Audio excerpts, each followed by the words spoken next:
নমস্কার বন্ধুরা, আপনারা সকলে কেমন আছেন? ভালো আছেন তো? ফাল্গুন মাস কিন্তু আমাদের দোরগোড়ায়। সরস্বতী পুজো হয়ে গেছে, মানে বেঙ্গলি ভ্যালেন্টাইন চলে গেছে।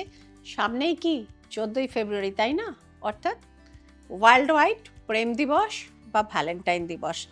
আপনার বয়ফ্রেন্ড বা গার্লফ্রেন্ডের সাথে আপনার র্যাপো ঠিকঠাক আছে তো? যাক, শুনে ভালো লাগলো আপনাদের ঠিক আছে, কিন্তু বাকিরা কেউ দীর্ঘশ্বাস ফেলছেন না তো এই ভ্যালেন্টাইনের আগে? ফার্স্টেই চলে আসবো একটি রিডিংয়ে, তারপরে আসছি ভ্যালেন্টাইনে।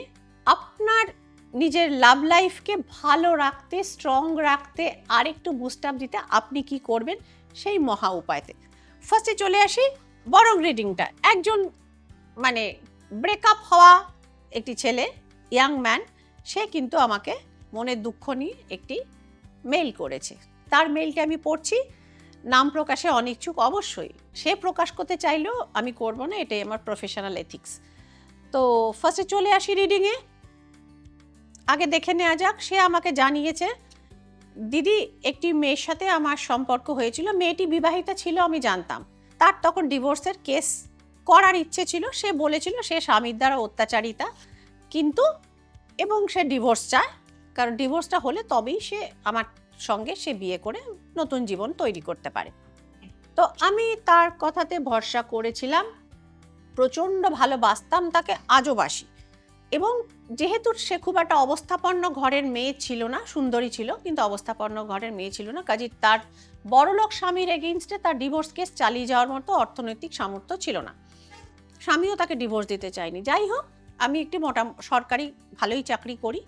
আমি এই মেয়েটির ডিভোর্সের যাবতীয় খরচ খরচা, অর্থাৎ ব্যয়ভার, উকিলের ফিজ ইত্যাদি প্রভৃতি, কোর্টের যাবতীয় খরচ খরচা সমস্ত কিছু আমি সামলেছি, এবং মেয়েটি ফাইনালি ডিভোর্স পেয়ে যায়।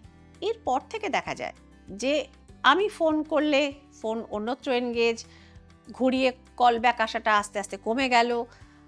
তারপর ওয়ান সর্ট অফ থ্রেট, তুমি এতবার করে দিনের মধ্যে খোঁজ রাখছো, স্পাইং করছো নাকি, বা এত তুমি সবসময় ফোন করো, আমার ইরিটেটিং লাগে, আমি কিন্তু ব্লক করে দিতে পারি। And finally say phone block করে দিয়েছে।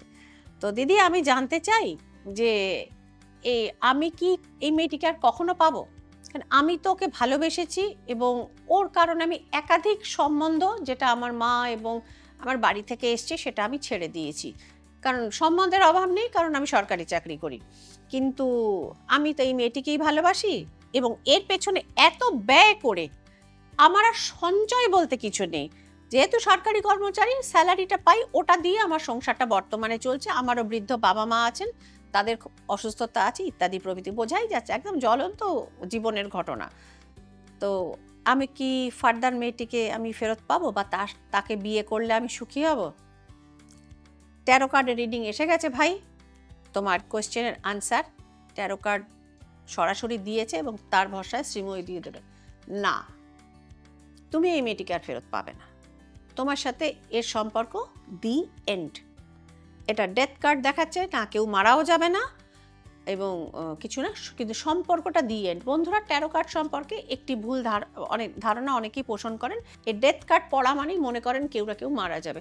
সবসময় এটা ঘটে না, এবং ট্যারো কার্ডে ডেথ কার্ড মিনস সবসময় ফিজিক্যাল ডেথ ইন্ডিকেট করে না, বাট সম্পর্কে দি এন্ড এবং কোনো নিউ বিগিনিংও এখান থেকে দেখাচ্ছে। তোমার লাইফে ভাই ভালো মেয়ে আসবে, এবং so lovers card is here. তো সেটা দেখা যাচ্ছে যে তোমার জীবনে নতুন সম্পর্কে শুভ সূচনা হবে, এবং তুমি ভাগ্যের পুরোপুরি সহায়তা, অর্থাৎ সেকেন্ড যে তোমার রিলেশনশিপ, সেটা তোমার জীবনে ভালো। কেন এরকম হলো, এই কোয়েশ্চেনটা অনেকেই আমার কাছে করেন, বিশেষ করে ইয়াং জেনারেশন।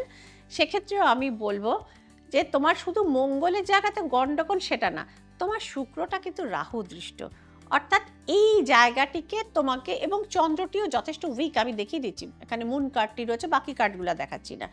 তো সুতরাং এই যে ডিপ্রেশন, এবং সেখান থেকে তোমার একটা মানে মাঝে মধ্যে মনে হচ্ছে এই জীবন রেখে কি লাভ, এটাই চন্দ্রের কারণে এটা কিন্তু হয়ে থাকে। চন্দ্র তোমার অত্যন্ত পীড়িত, সেই কারণে এই সমস্ত ঘটনার প্রবণতা তোমার দেখা দিচ্ছে। বাট ডোন্ট ডু দ্যাট, আত্মহত্যা কোনো সমাধান নয়।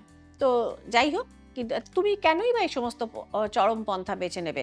তোমার লাইফে ভালো সুযোগ সামনে রয়েছে, এবং তুমি যদি এই শুক্র এবং রাহুটাকে তুমি যদি একটু ঠিকঠাক, অর্থাৎ সেটি সঠিক গ্রহ প্রতিকার তুমি করিয়ে নিতে পারো, তো সেক্ষেত্রে কিন্তু অবশ্যই তোমার লাইফে নতুন সুযোগ আসবে এবং সেটা তাড়াতাড়ি আসবে এবং সেখানে বিয়ে শাদী করে তুমি কিন্তু সুখে থাকবে। তোমার হ্যাপি ম্যারেজ লাইফের কার্ডও এখানে রয়েছে, 10 অফ কাপস।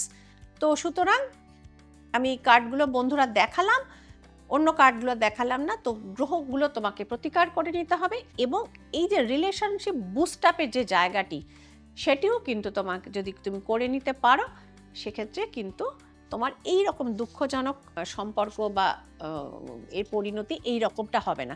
এবার চলে আসব, আর ব্যক্তিগতভাবে যোগাযোগ করতে চাইলে শ্রীময়ীদির নাম্বার আছে, 3টি জেনারেল, একটি হচ্ছে স্পেশাল, ওটা হচ্ছে শুধু হোয়াটসঅ্যাপে যোগাযোগ করবে। যারা এবার মহা উপায়গুলো একটা একটা করে বলি। সামনেই হচ্ছে মহাশিবরাত্রি। যারা চাইছেন যে নিজের সম্পর্ককে উদ্ধার করব, অর্থাৎ বিটার জায়গায় গিয়ে পৌঁছেছে, ব্রেকআপ হয় নাও হতে পারে কিন্তু কথা বন্ধ আছে, তো সেক্ষেত্রে তারা কিন্তু শিবের মাথায় মধু দিয়ে কিন্তু তারা নিজেদের মনস্কামনা জানাবেন। শিবরাত্রিতে শুরু করুন, এটা টানা 21 দিন পর কিন্তু করতে হবে।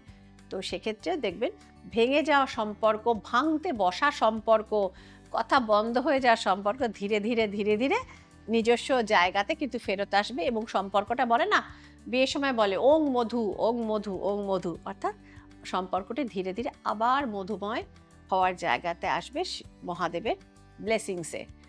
নাম্বার 2 উপায়, এখানেও এগেইন মধুর টোটকা বলে দিচ্ছি।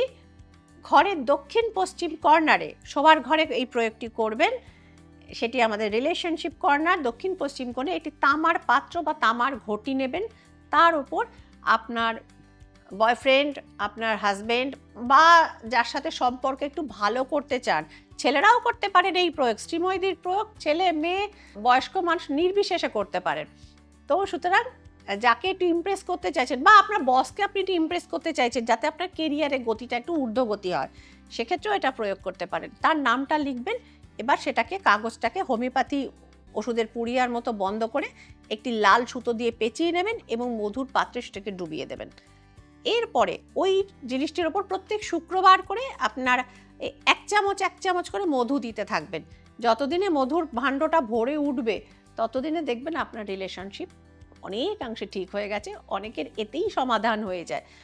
তাতেও যদি দেখেন একটু আটকে রয়েছে, ব্যক্তিগতভাবে যোগাযোগ করে নেবেন বা অনলাইন বা শ্রীময়ীর অফলাইন চেম্বারে। তাহলে বন্ধুরা সকলে ভালো থাকুন, এটুকু ঈশ্বরের কাছে প্রার্থনা করব। আর যারা প্রেমে রয়েছেন, প্রেমে পড়বেন মনস্থ করছেন, তাদের জন্য জানাবো হ্যাপি ভ্যালেন্টাইন্স ডে। নমস্কার।